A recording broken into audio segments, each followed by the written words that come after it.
Working on the KLX110 again today, and going to be throwing one of these cradles on there. Um, you know, this is supposedly the first thing you should do with a pit bike, being a heavier rider, but also if you're not a heavier rider, still wouldn't hurt. I have absolutely no plans on jumping this or anything crazy with it, but I just want to make sure I'm not going to end up ruining the cases for the engine and then have to replace those, because at that point it's just too much of a headache and the bike's just going to go at that point. So I'm going to try preventing that. It's just an Amazon one for 30 bucks. The brand was like BB Box or something like that. Don't ask me what, but you go on Amazon, and this was the one that was most bought out of all the other brands. They said it's pretty much the best bang for your buck, quality, price, fit, and function. The only thing that I've seen with these is the back sides here don't quite reach the back part of the frame where it goes. I can't remember if it's too short or too long. I think it's too long, extended out that way, so you need washers to take up that little bit of room. So somebody suggested just to have half-inch washers when you go to do this. So I got 4 of those. Picked those up for 49 cents each at a hardware store. And then this is the hardware kit for it. Right here, I believe these are supposed to be, yeah, they are grade 8 hardware, so honestly I'm fine with that. And there's 4 washers and blue Loctite. I was going to use red, but obviously, I don't know if I'm going to be doing anything else to this around the peg area. I might get a different peg bar that kind of lowers them down a little bit, but before I do that, I have to raise the bike up because, with me weighing 250 pounds once I'm on it, not a lot of ground clearance, and even, how it's sitting right now, there's not a lot. But that's another thing about this too, is this being on the bottom, there's going to be that much more metal sticking out in the back, so just keep that in mind. Don't try going over a hard surface like concrete or anything else, whether you're going to run the risk of scraping that or possibly bending it or ripping it out of the case anyway, and then you just pretty much ruined the whole thing you were trying to do with preventing that. So I'm just going to set you guys up on the tripod and get started. So the size to get those bolts off for the foot peg bar are 12 millimeter. I haven't checked the size of the new bolts yet, but we're gonna find out. So let me start getting this off.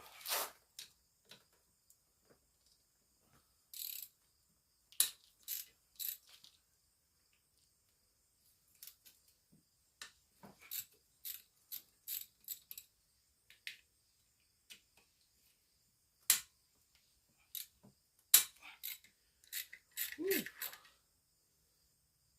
Got over tightened those when I did the oil change. Yep.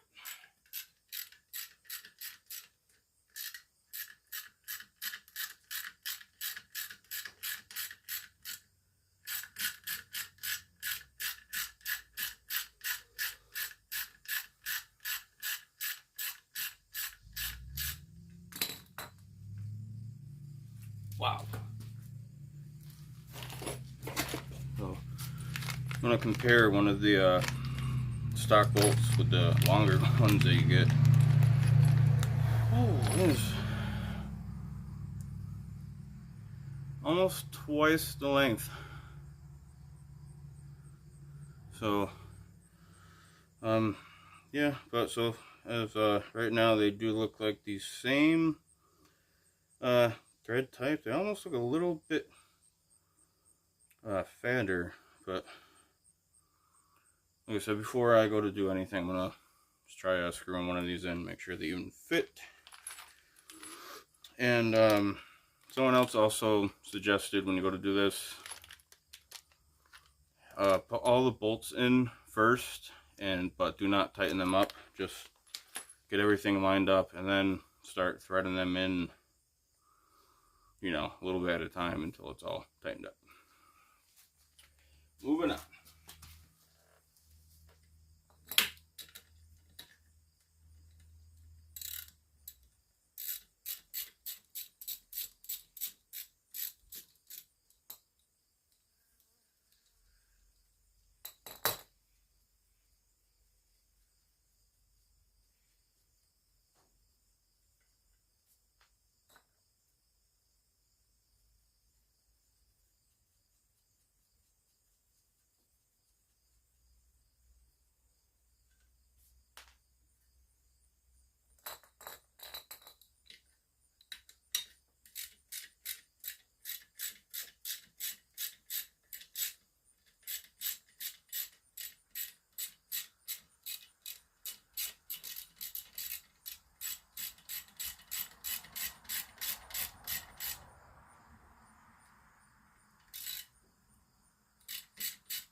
Peg bars out of the way.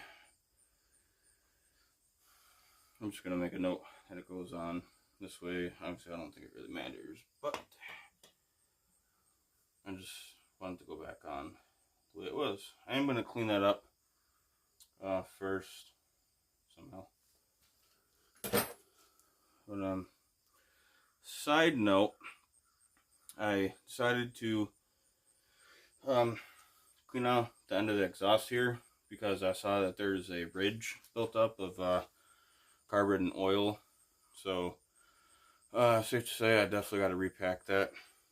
Honestly, I don't know how old that muffler or silencer is, but it's probably been on there for a good while and kind of sounds weird. I don't think it's how it's running. It's running fine. Speaking of that, I'm doing an update on the jetting thing. So the last video, I ended up saying I left the 87 main and the 40 pilot in by a little while after that video. I think it might have been the same day.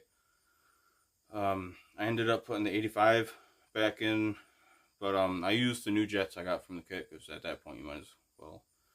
So I put the 85 and the new 40 back in, and I went to go, I bought washers to shim the needle, and probably should have looked beforehand because I went to take that out, and this already had an adjustable needle in it already.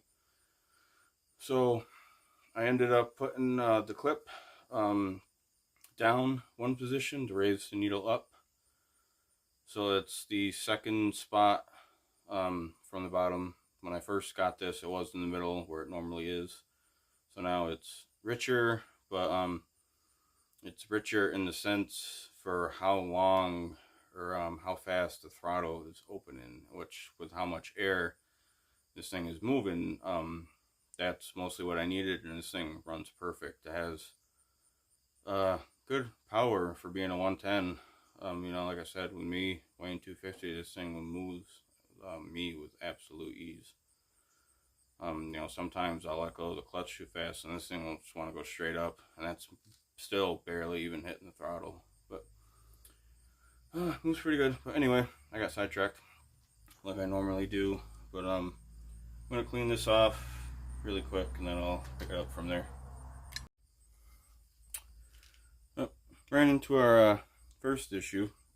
These 1/2-inch washers, they fit over the bolt, but you have to literally thread them on, and you know, I really don't want to strip out the threads on these. Hopefully I won't need them.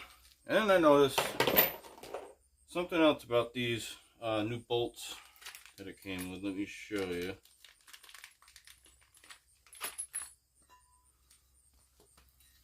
So this is the new bolt. This is obviously where it goes in on the back side, and then you probably can't see it, but it looks like it would be a flush fit, but also kind of looks like if the bolt isn't completely centered in the middle, it could get sucked up into the inside. So that kind of defeats the whole purpose of the cradle to begin with. And you can see on the stock bolts, the head is different, so obviously you don't have to worry about that. That would have been nice. That would have been perfect. So at this point, you can either, I'm using Loctite, so I'm not going to, I still might use the lock-in washers just as an extra security, but if you're using Loctite, I would say just get washers, regular washers that are equal to the size of this, and use those, or find bolts that have the same head and everything else, and just get ones that would have been as long as the new bolt, you know, these that came with it. So I guess keep that in mind, and let me try getting back to it. So I got the 4 bolts that hold the peg mount on started, and I went to go do the back bolts, and I noticed there's only one lock-in washer for these bigger bolts. So I guess Amazon screwed me there, but luckily, like I said, I'm using Loctite, and if I do have to use those other 2 washers, it should be fine. But the new bolts that go in are 13 millimeter, and this thing's gonna be a little bit of a pain to line up. So what I'm gonna end up doing is I have all 4 of those bolts started. I'm gonna try getting these started, get everything lined up, and then I'm going to tighten one bolt, 1 or 2 bolts opposite sides to get it up there enough in place. And then I'm going to start taking the other bolts that aren't holding, all the other bolts besides those 2, start putting the Loctite on them, and then putting those back in, tighten them all up, and then take out the 2 that were holding everything on, put the Loctite in those, and then tighten those up. That's my plan, but you know, nothing ever goes right. So I got all the bolts started, not all tightened yet, but there's 2 in the back. So far, it lined up pretty good. I screwed this bolt in all the way just to make sure I wasn't going to need those washers, and I'm pretty sure I don't. So that's good. But like I said, I have where is it? You probably can't see it. This bolt tightened and the one back here, so I'm going to start taking this bolt and the other up front one off up there, Loctite them, tighten those down, do the other 2, and then take these out one by one, and then thread those on. I might just take these out, put the Loctite on them, screw them back in, hurry up, tighten everything else down, and then hurry up, tighten these before the Loctite dries. I think that's going to be my my best bet. And then after, I'm going to make sure this these pegs are on straight. But see what I mean? Now there's going to be that little extra you know, mass hanging down there. So yeah, she's going to be a low rider.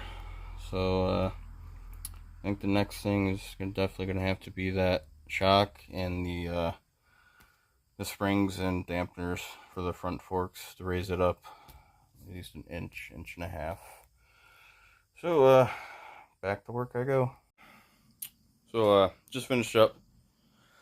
It wasn't bad installation, but it was more of a pain than I thought it was going to be. You know, everything lined up good, all the bolts went in good. The only issue I ran into is when you go to put the bolts in, or you go to put like a ratchet over the bolt, there's not enough room in between the head of the bolt and the side of the cradle. I guess the remedy for that would be, which is what I did, is start the bolt, by hand, do a couple threads in, and then just put the ratchet on it that way. And that typically worked. But then one of them, I kept going to tighten it, and it was kind of cockeyed a little bit, but I got it. Got everything all tightened.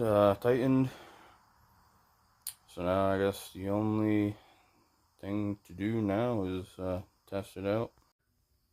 But anyway, that's what it looks like. And even though all the bolts are in the holes, I still want to ride it and make sure that the foot pegs are completely straight on both sides. Because you know how that works. But anyway, like I said, the only thing to do now is test it. I gotta go grab a key for the lock cable, unlock it, go get my riding stuff on, and see if it's any better.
Anyway, that's gonna wrap it up for this video.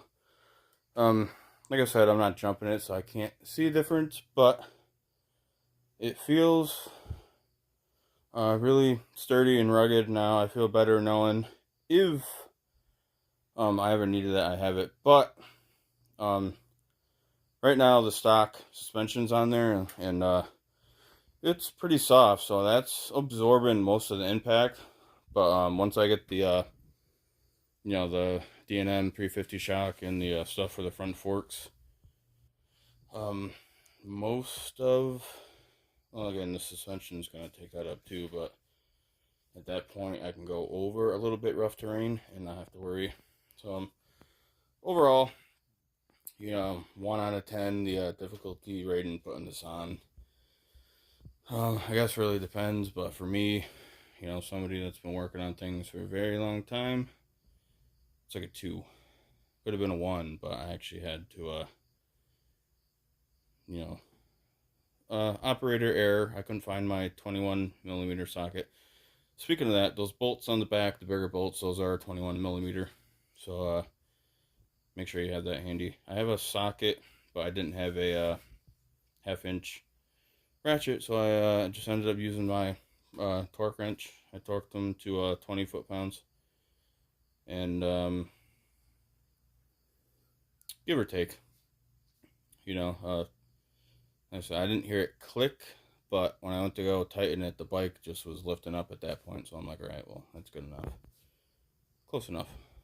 But so that's the install on the BBB box cradle from Amazon. It's one of the most recommended ones. It's, you know, when you go on the website, it'll say most bought, least amount of returns. You don't have to return it, but the only thing that's going to suck is taking this off, or at least loosen it for now, just to get the skid plate off when I go to change the oil filter again. But hopefully I won't have to do that for some time, because I already changed the oil and filter when I got the bike. So they recommend change the filter every 2 oil changes. So the next time I'm just going to change the oil, not the filter, but the oil is still, you know, it's still clean. So anyway, like I said, that wraps us up. Thank you for watching, liking, keep on subscribing, commenting. Next video is going to be me repacking the FMF Power Core 4 Mini. So stay tuned for that.